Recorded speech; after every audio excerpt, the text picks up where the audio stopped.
Assalamualaikum warahmatullahi wabarakatuh. Salam sejahtera kita semua. Kembali kita bertemu di sesi kedua, sesi tanya jawab. Dan sambil menunggu teman-teman mungkin kembali masuk ke sini, silakan ya Kak. Nanti saya akan tanya kepada Kak Ros dan Kak Irma. Mungkin ada hal yang mau ditanyakan. Tapi sebelum itu saya mau sedikit berbagi cerita tentang apa yang saya baru saja alami hari ini. Oke. Saya share screen sekali lagi. Oke. Ini yang tadi saya alami hari ini ya. Ini kan bajunya masih sama. Jadi memang betul-betul saya baru mendarat dari sebuah tempat pengolahan sampah secara kawasan dan khususnya organik yang menggunakan maggot gitu ya. Jadi dia menggunakan maggot dan ini betul-betul skala kawasan gitu ya. Jadi dalam satu rumahnya itu bisa sampai ada sekitar 9 atau 10 rumah seperti ini, hanggar-hanggar seperti ini, dan kalau melihat jumlahnya kalau ini ada 1 2 3 1 2 3 4 12, berarti ada sekitar 48 bak-bak sebesar ini ya.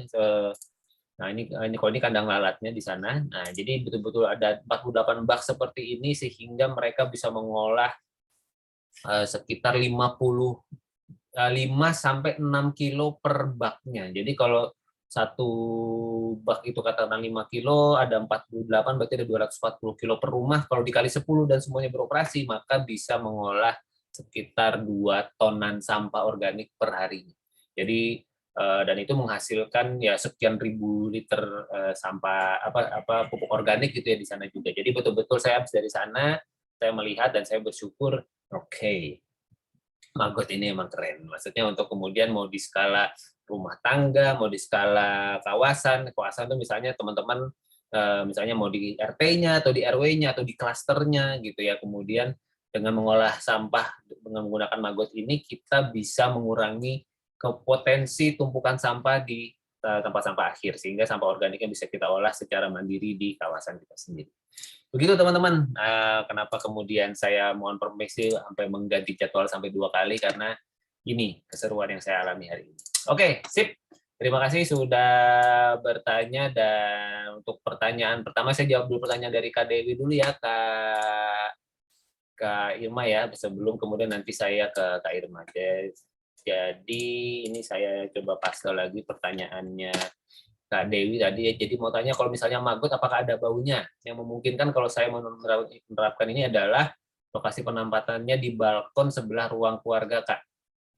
Kalau namanya mengolah sampah organik, niscaya ada aroma. Nah, cuma aromanya ini apakah masuk kategori bau atau tidak, tergantung proses pengomposannya. Saya bisa bilang dengan menggunakan maggot, ketika jumlahnya cukup banyak gitu ya, maka kemudian pengolahannya bisa hampir tidak ada baunya. Dalam artian dari sampah segar, terus dia makan terus harian, begitu besok sudah jadi sampah yang terkompos.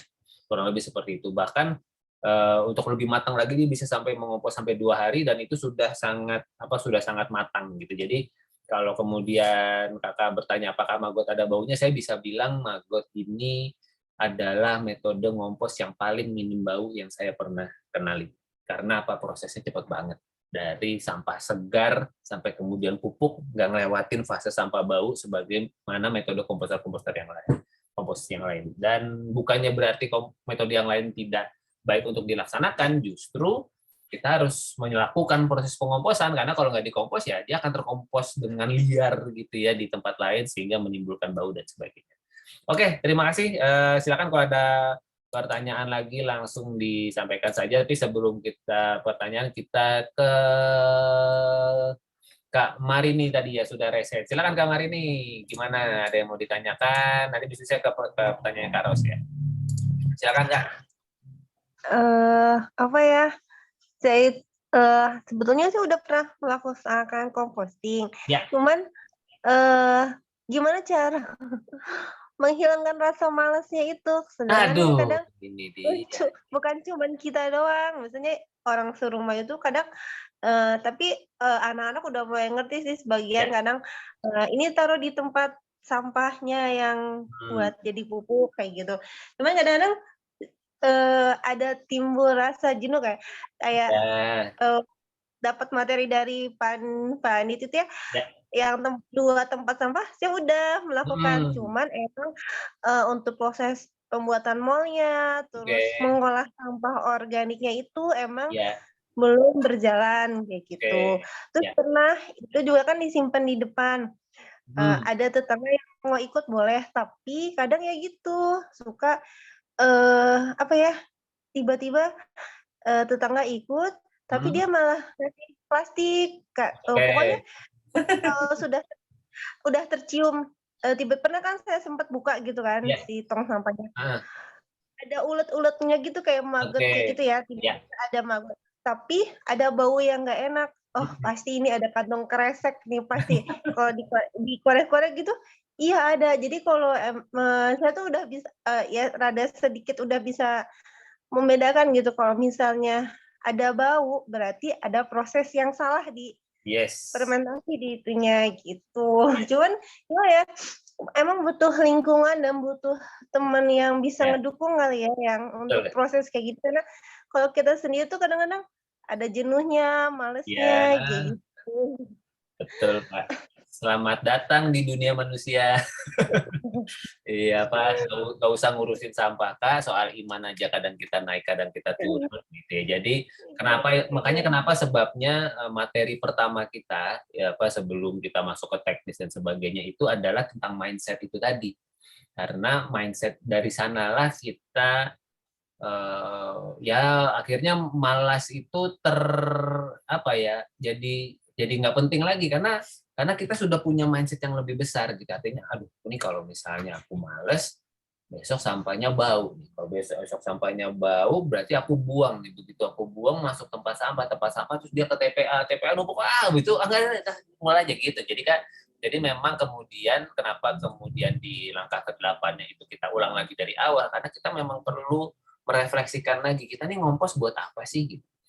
Karena ketika why-nya dapat, maka setiap proses yang kakak lakukan setiap hari dilakukan bersama maupun tetap sendirian jalan terus saja kan.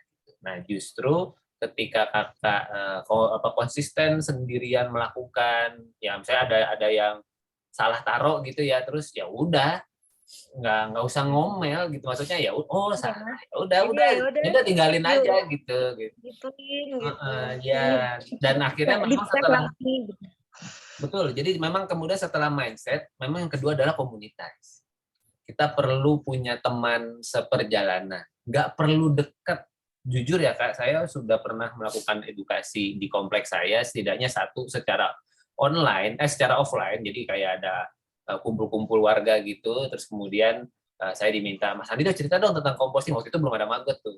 Udah saya cerita dari puluhan ya taruhlah 20-an, 20 30 warga yang datang pada saat itu, saya cuma kecantol sama 2 orang yang kemudian gara-gara beliau lah saya jadi bikin komposter karena dia mau pesan komposter tapi Mas Andito yang bikinin ya.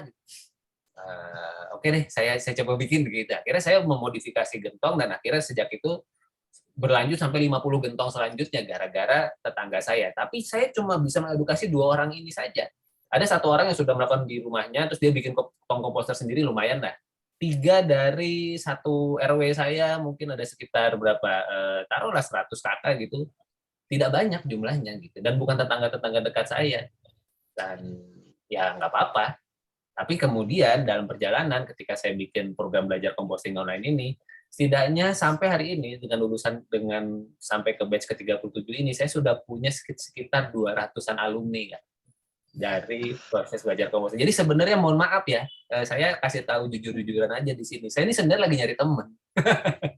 Nyari teman yang mau ngompos bareng, yang mau milah bareng sehingga kemudian kita sama-sama terjaga karena saya kan banyak belajar juga dari hasilnya teman-teman gitu. Saya ngeliat oh ternyata seru ya teman-teman pakai metode ini, teman-teman menggunakan ini. Bahkan di antara teman-teman yang belajar ngompos ada yang tinggal ikut belajar ngompos. Dan karena dia penasaran apakah metode yang dia lakukan selama ini sudah benar. Metodenya apa? Metodenya adalah melempar sampah organik ke belakang rumahnya. Lah, emang belakang rumahnya kagak ada yang ngomel-ngomel. Ternyata belakang rumahnya hutan. yang suka ada babi rusanya, suka ada anjingnya, kucingnya, apa segala macam. Jadi dia tiap hari ya buang-buang sampah organik situ, terus dia kepikiran sendiri, ini aku bener nggak ya melakukan ini? Terus ketika setelah sesi ini terus beliau nanya, terus saya bilang itu metode kompos yang paling alami itu dan paling langka, karena kalau di kota besar belum tentu bisa melakukan itu. Yang penting kan apa? Yang penting sampah anorganiknya nggak kebuang ke belakang. Kalau sampah anorganik nggak kebuang ke belakang, nah itu baru kita nyampah. Karena sampah anorganik nggak akan dimakan sama hewan. Kalau mereka sampai makan, jadi masalah buat mereka. Gitu. Sama kemudian ada yang cerita juga, dia temennya tinggalnya di laut, Kak. Jadi rumahnya rumah panggung, betul-betul di atas laut. Hari-harinya ngebuangin sampah organiknya ke laut. Itu gimana, Kak? Nggak apa-apa menurut saya, bagus. Memang selama di laut dibuangnya sampah organik, maka itu jadi makanan ikan. Yang nggak boleh kita buang bungkus-bungkus plastik ke laut. Nah, itu jadi masalah gitu. Nah, itu kan hal-hal yang kemudian saya pribadi jadi belajar ya. Oh iya ya, ada ya orang-orang yang tinggal di daerah seperti itu dan sudah punya kesadaran mengompos, dan kemudian dengan ikut kelas ini jadi dapat penguatan. Begitu Kak Irma. Jadi tetap semangat gitu ya. Tetap berbagi di grup kalau lagi ada proses apa segala macam, dan mudah-mudahan kita masih ada 4 minggu setelah Zoom ini selesai, jadi kita mungkin masih ada 4 minggu kebersamaan sebelum grup WhatsApp-nya dibubarkan. Silakan dimanfaatkan, mau bertanya apa saja, mau sharing apa saja, mungkin tiba-tiba kesal gitu ya, aduh tetangga udah curhat di grup juga nggak apa-apa gitu, mas nih tetanggaku gini oh nggak apa-apa, kan ada Kayo Ganta juga ikut ketawa, semangat Kak, semangat gitu. Jadi kita sama-sama menyemangati lah gitu. Begitu ya Kak Irma, mudah-mudahan semangat terus ya. Males itu nggak usah Kakak, saya aja udah 8 tahun kadang males gitu, tapi kemudian begitu mau males, aduh besok jadi double nih gue ngomposnya, udah kerja dulu hari ini gitu. Jadi kadang-kadang seperti itu. Tapi ada momen-momen di mana udah saya lepaskan saja ketika males. Lalu apa yang saya lakukan? Sampah saya kubur di lubang organik yang udah lewat 3-4 hari gitu misalnya, udah ini sudah kagak enak dikompos nih, saya juga mabok nih kalau baunya udah, tapi yang penting udah terpilah. Kemudian semua sampahnya saya gali lubang, di rumah ada sedikit lahan di belakang, udah itu menjadi lahan darurat ketika kemudian sampahnya sudah nggak enak buat saya kompos gitu, mau di blender juga udah nggak asik gitu. Jadi udah saya masukin aja di saya gali lubang, masukin ke dalamnya, saya berikan mol sedikit, dah tutup, jebret, begitu gitu Kak. Jadi makanya kenapa kita perlu mengenal banyak cara, perlu banyak belajar dari orang lain juga, supaya kemudian kita bisa saling inspirasi. Terima kasih Kak Irma. Kalau ada yang mau ditanyakan lagi bisa ditulis di kolom chatting ya. Terima kasih. Nanti kita kalau masih ada waktu kita bisa lanjut lagi. Thank you Kak Irma. Silakan yang mau langsung kita. Sebelumnya saya ke kolom chatting dulu ya, sebelum saya ke Kak Yoga hari ini. Karena Kak Yoga udah buka kamera terus nih sepanjang acara, keren nih. Oke. Ini dari Kak Ros. Jadi kita siapkan sampah setiap hari dimasukin ke dalam pot isi tanah. Kak Irma langsung ya. Apa isi tanah sisa kulit dimasukin setiap hari tanpa mol. Apakah tetap bisa jadi kompos pot? Tetap bisa.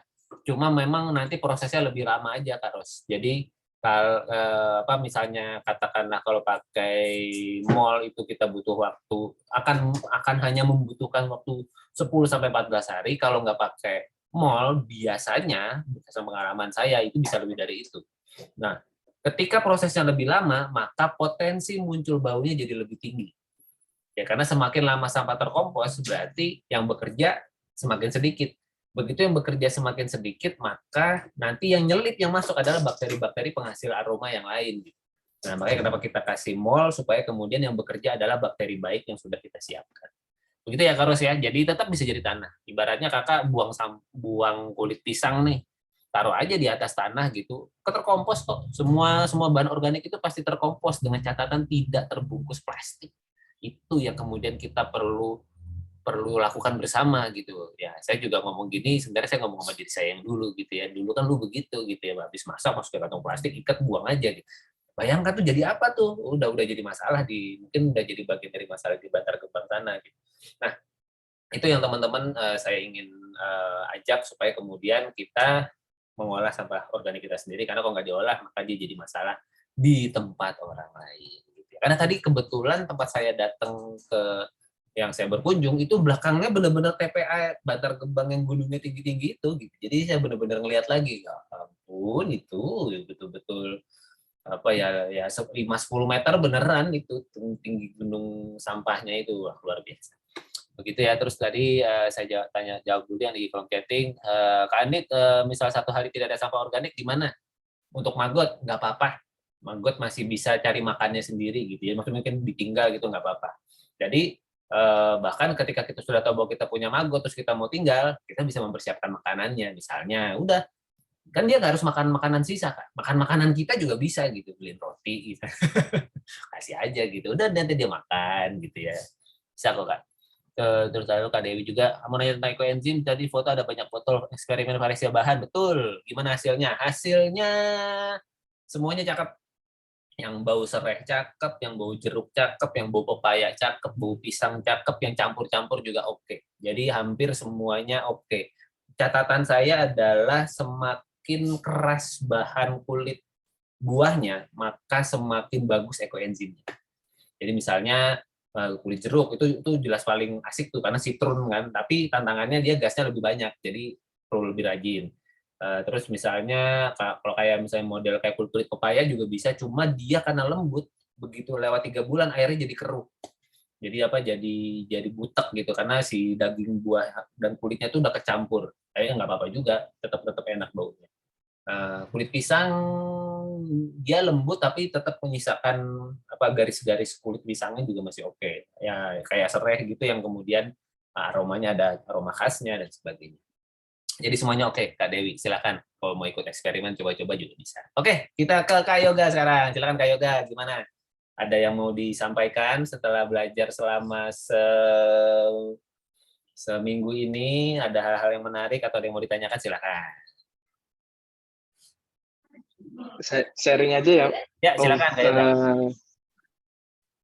Ya saya ini sih merasa seru gitu ya seminggu ini ngerjain project ini.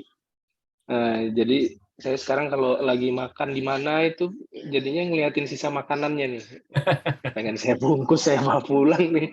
Bukan apa yang Padahal lagi dimakan makan di aja luar ya, gitu. sisanya juga dilihatin ya sekarang ya. Itu ya sedikit banyak Ya. jadi membentuk cara saya berpikir ya, cara saya melihat. Nice. Lihat makanan, lihat sisa makanan itu, lihat sampah itu dengan selama 1 minggu ini itu memperkaya pikiran cara saya melihat. Ya. Nah, setuju sama tadi yang sudah lihat tadi Mbak Marini ya. Kak Irma betul. Kak Irma ya, memang yang susah itu untuk tetap konsisten supaya nggak males. Ya. Nah, itu jawabannya kan yang tadi yang cara pertama itu ya, kalau mindsetnya udah benar. Nah, itu juga yang saya juga, karena saya ngerti diri saya modelnya seperti apa, ya buat supaya saya tetap semangat, ya saya sambil lihat Instagram, lihat YouTube gitu ya, nonton-nonton. Cuma saya tuh kekurangannya kalau gitu kadang jadi keterusan. Nyantol ya jadi kan? kelamaan terus scrolling jadi Yeah. Nah itu jadi saya akhirnya jadi aduh ini di satu sisi saya butuh hal-hal yang membuat saya untuk tetap semangat gitu ngerjainnya. Yeah. Makin lihat makin seru, ada lagi nih walaupun belum tentu bisa saya kerjakan saat itu, tapi itu kan membuka pemikiran-pemikiran baru ya. Yeah. Nah, yang itu sih kalau saya menjagain ke depannya supaya supaya tetap konsisten mengerjakannya, sambil nyari motivasi ini, jadi biar dapat alasan utamanya apa sih ngerjain composting ini, terus konsisten mengerjakannya ya. Itu sih, jadi memang kita butuh support system yang membuat kita tetap jalan terus. Betul. Itu aja sih yang mau di-sharingkan. Dari prosesnya sendiri ada tantangan mungkin dari Mas Yoganya atau keluarga dan sebagainya, atau so far so good saja? Kalau selama ini karena saya masih cobanya compost pot, belum terlalu ada masalah ya. Asik. Ya tadi waktu ditunjukkan foto lagi ngiris-ngiris, nah itu juga yang saya lakukan, ngiris-ngiris. Yes. Pagi-pagi bangun tidur, ngiris dulu gitu. Aduh. Apa namanya?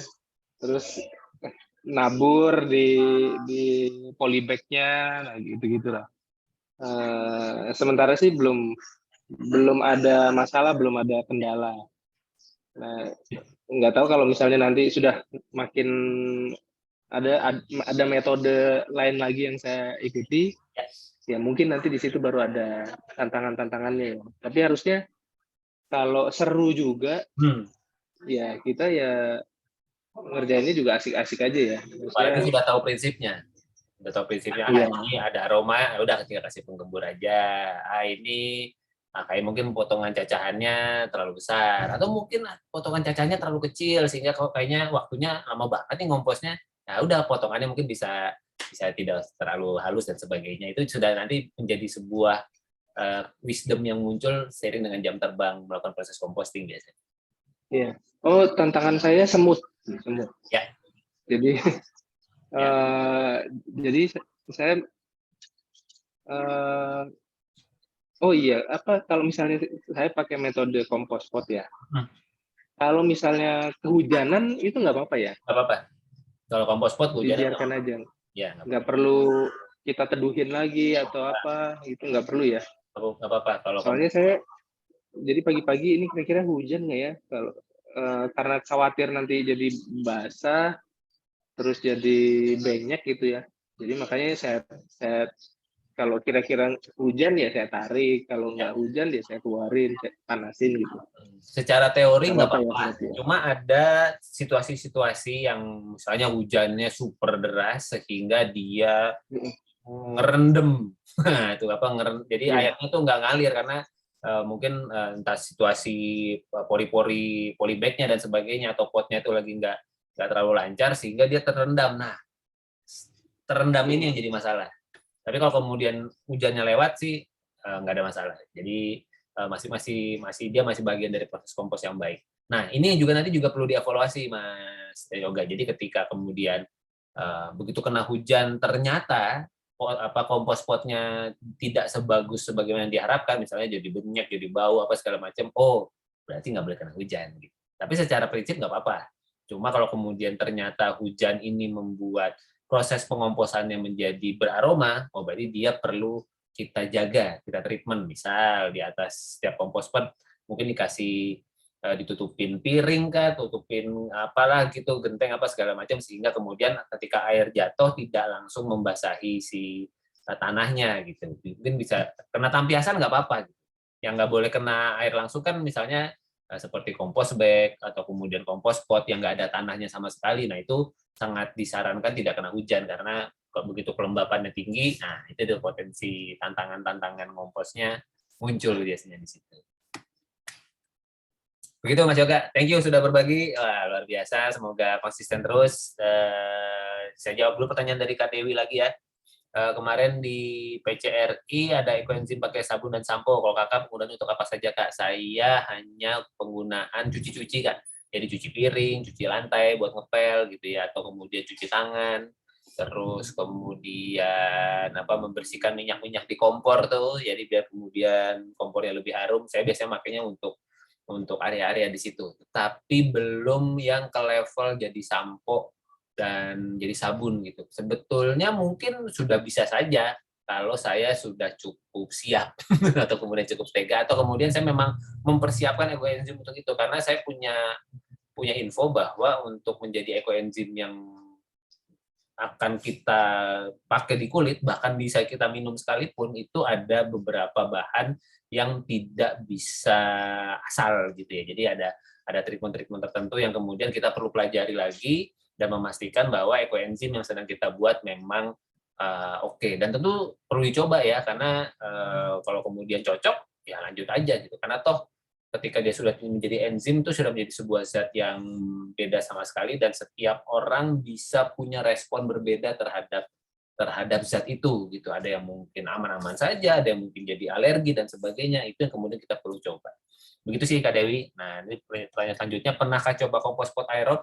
Jadi aerob itu kan pakai udara. Kompos saya itu pakai udara. Karena apa? Tidak tertutup rapat. Tutupnya bisa dibuka, terus kemudian ada lubang-lubang udaranya. Jadi komposnya aerob. Kalau kompos pot aerob itu saya agak kurang memahami. Karena kalau kompos pot harusnya aerob karena dia dibuka, tidak divakum gitu. Ada sebuah metode ngompos dulu mereknya Velita namanya kalau saya tidak salah, itu jadi dia wadah plastik, ada kerannya di bawahnya, itu kompos masukin, dikasih bakteri, terus kemudian ditutup rapat. Nah, begitu. Jadi model ngomposnya begitu. Jadi betul-betul nggak pakai udara, hanya kebuka sebentar, kalau masukin sampah tutup rapat lagi gitu. Jadi tidak pakai udara si bakterinya. Nah, tapi kalau saya sampai hari ini selalu memakai metode yang aerob, biasanya pakai udara. Oke, dari Kak Ros, saya pernah bikin kompos terus muncul air leri dan belatungnya putih gendut-gendut. Terus saya tambahin tanah, dan karena saya takut, saya tutupnya udah 2 tahun dan tidak berani saya buka. Wah, 2 tahun, mantap. Apakah saya harus tambah tanah? Kalau saran saya, Kak, dipanen. Kalau udah 2 tahun mah bongkar aja dulu, karena kenapa kita belajar ngompos ini, supaya kemudian kita tahu bahwa proses composting itu kalau bisa jangan lama-lama, karena kan kita menghasilkan sampahnya tiap hari, kecuali kita menghasilkan sampahnya seminggu sekali, ya bolehlah. Tapi ketika kita setiap hari pasti menghasilkan sampah organik, ya kalau bisa ngomposnya jangan lama-lama gitu ya. Jadi artinya semakin cepat proses kompos semakin bagus. Kalau Kakak sampai bilang udah 2 tahun, harusnya sih dibongkar aja, Kak.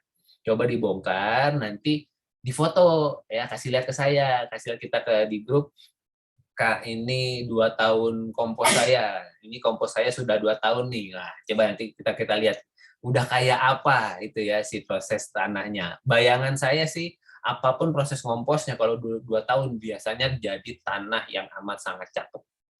Hampir semua sisa bahan di sana pasti hancur. Mau tulang, mau bonggol jagung, mau kulit jagung dan sebagainya, yang selama ini kalau dalam proses 1-2 minggu dia masih bentuknya masih sama.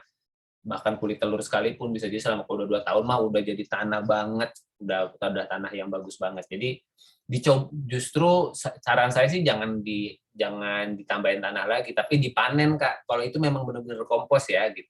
Jadi kalau kemudian muncul belatung putih gendut-gendut, bisa jadi itu adalah magotnya BSF. Bisa jadi ya magotnya black soldier fly, yang kemudian dia kan memang lalat ini dia memang suka bertelur, dan kemudian belatungnya atau magotnya ini mengompos sampah-sampah yang terfermentasi, yang tadi dikasih air leri dan sebagainya. Itulah yang membedakan antara magotnya black soldier fly sama magotnya atau belatungnya lalat hijau yang suka kita usir-usir dari meja makan itu gitu. Karena kalau lalat hijau dia memang suka bertelur di tempat yang busuk, di tempat yang bau, baru kemudian dia nanti bertelur di sana. Nah, jadi itu yang kemudian kalau saya boleh menyarankan, Kak Ros, silahkan dipanen dulu ya. Kan udah 2 tahun, Kak. Kalau masih 2 bulan mah oke lah, biarin, kasih waktu 2 bulan lagi. Bahkan 2 bulan sekalipun saya minta dicek gitu. Tapi memang ada sih teman saya gitu ya, katanya udah 6 bulan lebih. Tapi begitu saya cek, waktu itu saya bawa komposter ke rumahnya gitu, terus Bang, coba dong tolong cekin komposter saya gitu. Terus jadi ternyata dia bikin komposter pakai ember. Langsung dicemplung-cemplungin aja di situ. Pokoknya otodidak aja, nyoba-nyoba gitu. Cemplung gitu. Terus coba deh Bang, cek komposter saya. Begitu saya menuju komposternya saja, jaraknya ini masih sekitar sih udah 2 meteran aja. Terus saya udah cakep nih kayaknya gitu. Udah aromanya udah nyampe gitu. Ternyata bener. Begitu saya buka, ini udah berapa lama? Ya udah sekitar 2 bulan, Bang. Oke, begitu dibuka, bagian atasnya memang agak mencoklat, tapi begitu saya gali sedikit, wah itu sampahnya masih utuh. Gitu. Karena apa? Tertutup lendir, tertutup air lindi yang tidak tersalurkan. Jadi itu betul-betul hanya ember, nggak ada lubang-lubangnya segala macam. Jadi benar-benar udah semua sampah organik masukin di situ dengan pemikiran bahwa akan terkompos. Iya, benar terkompos. Cuma nggak ada flow-nya gitu ya, karena nggak ada flow-nya, airnya menumpuk di sana sehingga udara nggak masuk. Ketika udara nggak masuk, maka bakteri tidak berkembang, akhirnya sampah tidak terkompos. Yang berkembang di sana adalah bakteri-bakteri yang kemudian menimbulkan aroma atau bau gitu. Ya udah, terusnya diapain Bang? Saran saya ya digali lubang organik aja. Udah diulang lagi aja dari awal. Ini dimodif dulu nih embernya, dikasih lubang buat kerannya, atau kemudian dikasih tatakan, atau kemudian ditumpuk sehingga air lindinya masuk ke bawah, bisa dipanen di bawah. Jangan lupa dikasih pipa tengah dan sebagainya. Modifikasi dulu, baru kemudian bisa ngompos lagi pakai itu ember. Tapi kalau modelnya begini, saran saya mah udah kubur aja. Jangan buang ke tempat sampah ya, dikubur aja. Cari lahan kosong, masa di sekitar rumah kita nggak ada lahan kosong, udah ke sana. Kalau perlu izin RT RW, izin deh gitu, Pak, saya permisi mau mengubur sampah organik di sini. Kita nggak buang sampah ya, teman-teman ya. Jadi karena kita nggak buang sampah, kita mau mengubur sampah organik, mau menyuburkan tanah, harusnya sih boleh-boleh saja gitu ya. Yang penting kan tinggal bagaimana pendekatan dan edukasinya. Begitu teman-teman semua, Kak Yoga, Kak Dewi, Kak Ros, terima kasih untuk kebersamaannya. Ada Kak Irma juga tadi sudah membersamai, dan tadi ada Kak Nuri belum bisa hadir di Zoom dan sebagainya. Terima kasih. Rekaman ini akan ada tersedia di grup WhatsApp. Silahkan nanti bisa disimak-simak lagi. Nanti juga saya akan bagikan slide-nya, saya akan bagikan e-book-nya juga setelah ini, setelah rekamannya selesai. Mudah-mudahan bisa menjadi pembelajaran yang baik untuk kita semua. Sekali lagi teman-teman semua, mengompos adalah ilmu praktek, oleh karena itu saya memberikan waktu selama 4 minggu ke depan, grup ini masih akan ada. Ya, si belajar composting online batch 37 ini, agar teman-teman bisa berbagi proses prakteknya. Ya, karena kenapa sebulan? Rata-rata proses ngompos itu kan sekitar 14 hari. Dapatlah harusnya 1-2 siklus lah dari setelah itu. Jadi tidak perlu sungkan untuk kemudian berbagi hasil komposnya, berbagi proses komposnya, karena itu adalah cara kita saling momen belajarnya justru di sini gitu ya. Jadi silakan teman-teman semua manfaatkan kebersamaan kita, dan saya sih menunggu hasilnya. Misalnya Kak Yoga Mas Yoga sudah pakai kompos pot, Kak Dewi juga kayaknya juga pakai kompos pot juga, Kak Ros juga, Kak Irma pun juga sudah punya kompos pot dan sebagainya. Dibagikan prosesnya. Ya kalau perlu per 3 hari dicek foto, kirim gitu ya. Kak ini udah bener belum? Oh, kalau udah bener bagus. Ada aromanya? Oke, kira-kira kenapa ada aroma? Baru udah berapa hari? Nah itu nanti kita bisa mitigasi bareng supaya kemudian proses compostingnya lebih asik. Karena semakin banyak yang bisa kita jaga, sampah organiknya tidak berakhir di TPA, mudah-mudahan itu menjadi sebuah kontribusi jariah ya buat kita bersama untuk menjadi kebaikan untuk lingkungan kita. Terima kasih, saya Andito. Ada hal yang mau ditanyakan, langsung sampaikan saja di grup. Sampai kita ketemu lagi. Saya mohon maaf lahir batin kalau ada salah dan kurang. Sampai kita ketemu, sahabat semua. Salam sehat selalu. Wassalamualaikum warahmatullahi wabarakatuh. Salam sejahtera untuk kita semua. Thank you. Sehat-sehat. Terima kasih ya.